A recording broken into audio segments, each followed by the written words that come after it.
వి gold trusted gold buyers మీరు తాకట్టు పెట్టిన బంగారాన్ని విడిపించి ఈ రోజు ఉన్న మార్కెట్. పవన్ కళ్యాణ్ గారితో ఎలా ఉన్నాయి సార్?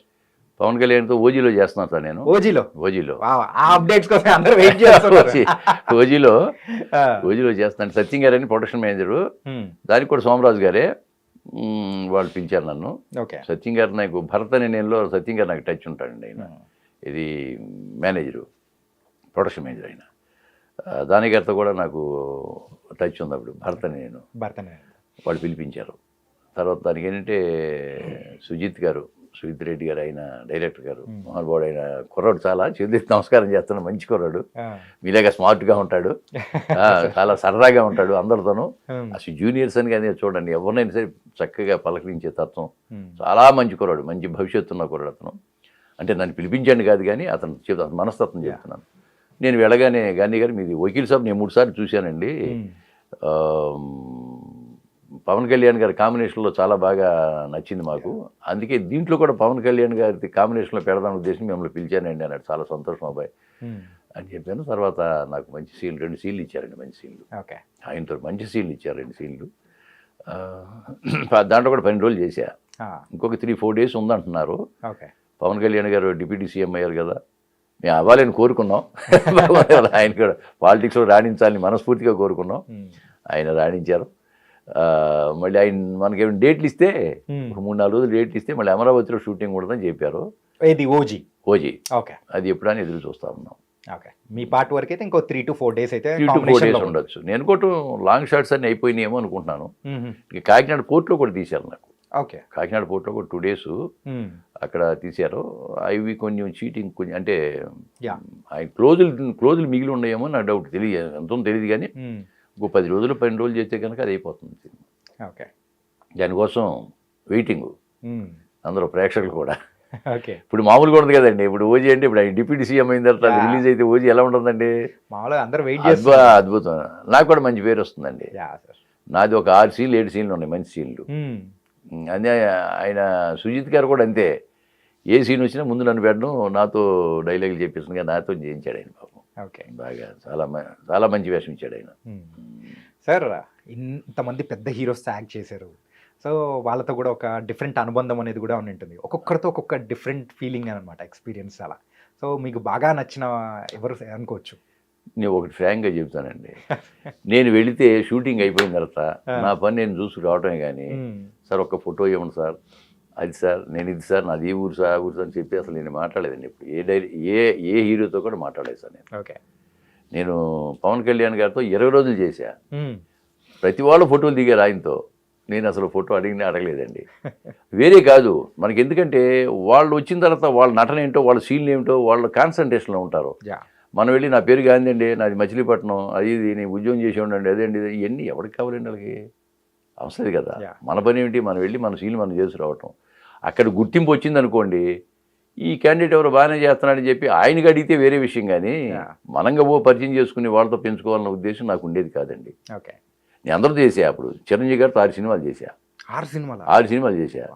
పవన్ కళ్యాణ్ గారితో చేశాను అనుకోండి, ఈ బాలకృష్ణ గారితో చేశాను, వెంకటేష్ గారితో చేశాను, నాగార్జున గారితో చేశాను.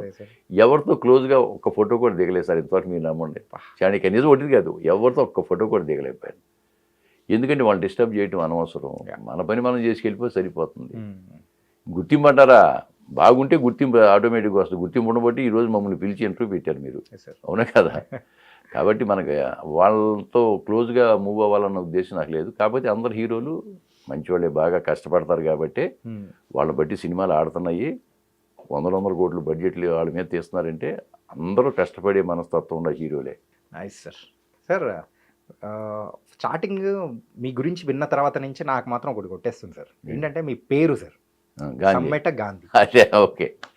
సమ్మెట అంటే అది ఏంటి? ఇంటి పేరు సమ్మెట ఇంటి పేరు అండి. మాకు బందర్ దగ్గర ఏరియాలో మా వాళ్ళు ఉంటారు, సమ్మెట ఫ్యామిలీస్ మామూలుగా.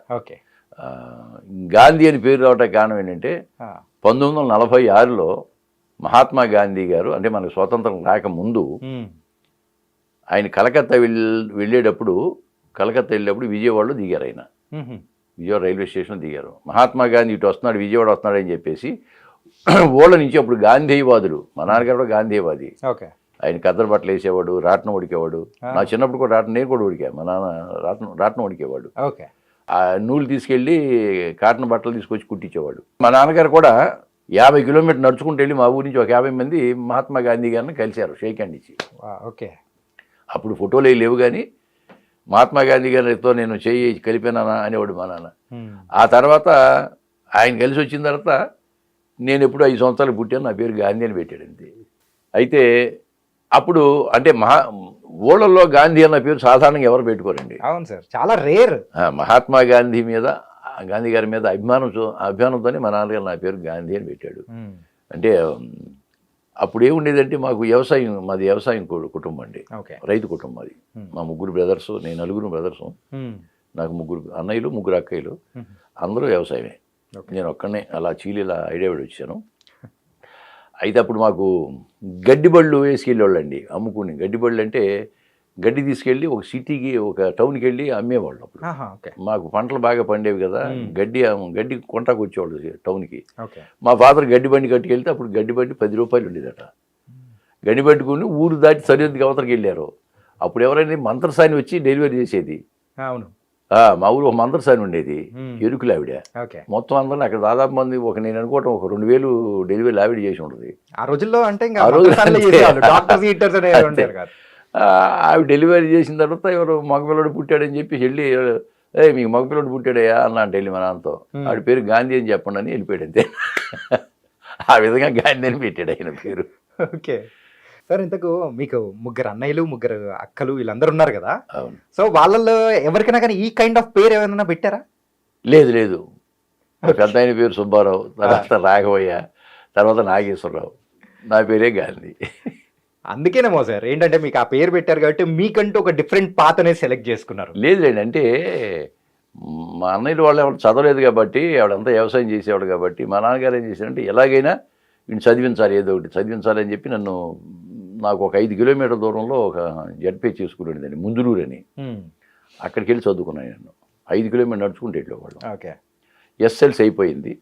అయిపోయిన తర్వాత టీచింగ్ ట్రైనింగ్ చేసాను మళ్ళీ మచిలీపట్నంలో, సెకండరీ గ్రేడ్. అప్పుడు మనకి 8th క్లాస్లో ఉండగానే జానకి బాయి గారని మా క్లాస్ టీచర్ మాతో నాటకం వేయించింది.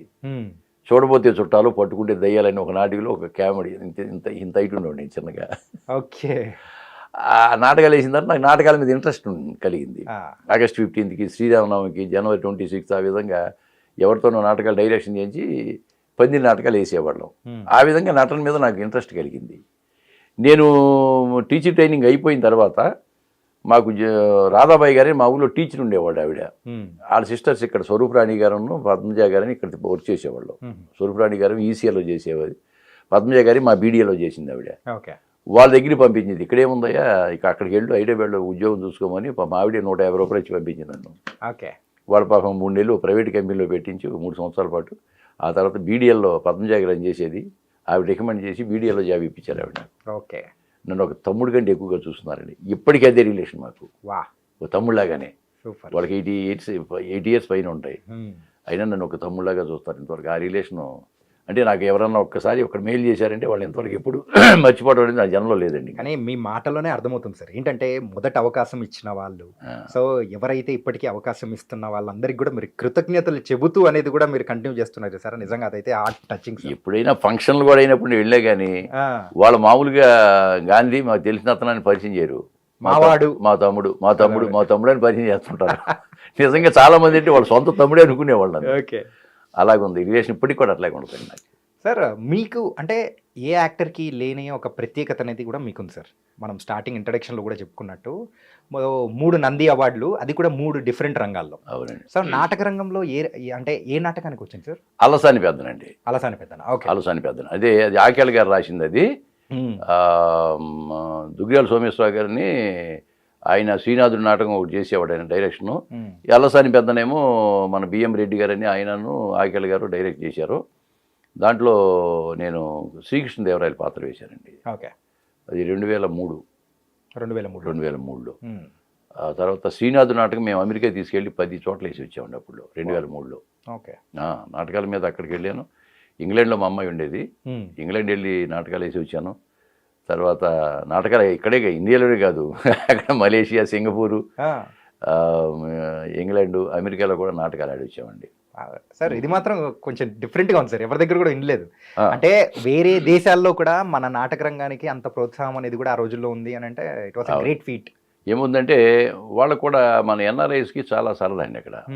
ఇది పద్య నాటకాలన్నా, ఓకే. మన తెలుగు మీద పద్యాలు ఏమన్నా అన్నా కానీ వాళ్ళకి బాగా సరదాగా ఉండేది.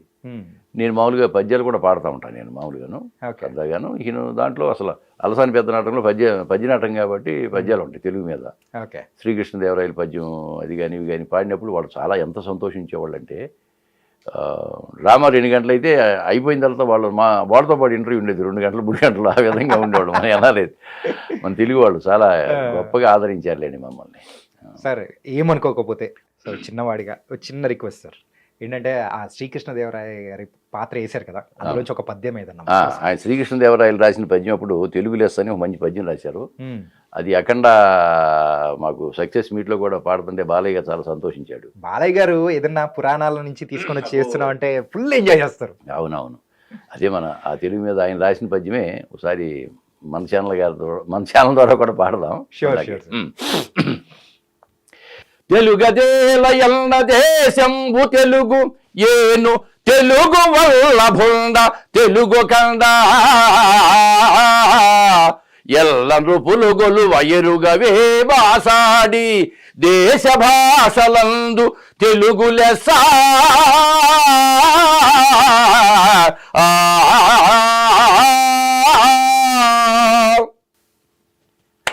ఇది పద్యం. ఎవరైనా మామూలుగా ఈ పద్యాలు మన వాళ్ళు బాగా లైక్ చేసేవాళ్ళు అండి.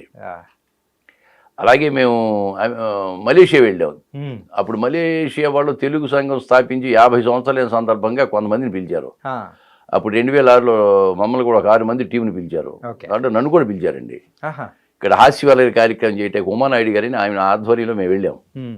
సరే, ముందు భరతనాట్యాలు, కూచిపూడి నాట్యాలు అరగంట నడుస్తుంటే లేచిపోతున్నారు జనం. వాళ్ళకి ఎక్కువ అంటే ఆ నాట్యాలు ఎక్కువ చూడలేక లేచిపోతుంటే హాస్యవాళ్ళకి చేయండి అన్నాడు ఆయన ప్రెసిడెంట్ గారు. నేను లేవగానే నేను అందరికీ మైక్ పట్టిన అందరికీ నమస్కారం, మాకు చాలా సిగ్గుపడుతున్నాను అన్న నేను. వాళ్ళందరూ చూశారు ఏమిటి అని. ఏం లేదు, మీరందరేమో 3000 మంది పంచి కట్టుకుని పైన కండవా వేసుకుని ఇక్కడికి వచ్చారు, మేము హైదరాబాద్ నుంచి ప్యాంటు షర్ట్లో వచ్చినందుకు సిగ్గుపడుతున్నాను అన్నా నేను.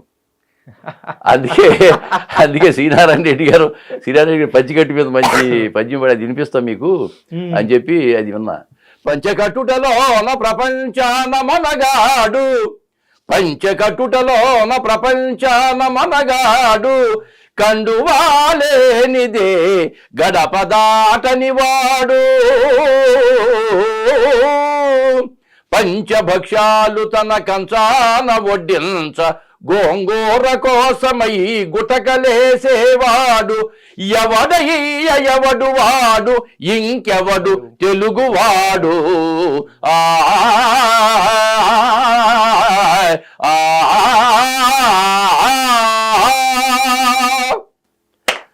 అని పాడేటప్పటికి అందరూ ఒకసారి కూర్చుని పోయారండి.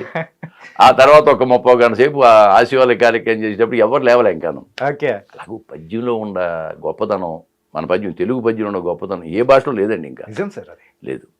మేము గుమ్మడి గోపాలకృష్ణ గారు ఇప్పుడు ఆయన డ్రామా అకాడమీకి చైర్మన్ ఆంధ్రప్రదేశ్కి, ఆయనతో వేసాం. శ్రీనాథుడు నాటకం అలసాని పెద్దన, మేము శ్రీనాథుడు నాటకం తీసుకుని వెళ్ళాము అమెరికాకి. ఆయన శ్రీనాథుడు వేసేవాడు, నేను వేరే క్యారెక్టర్లు వేసేవాడిని.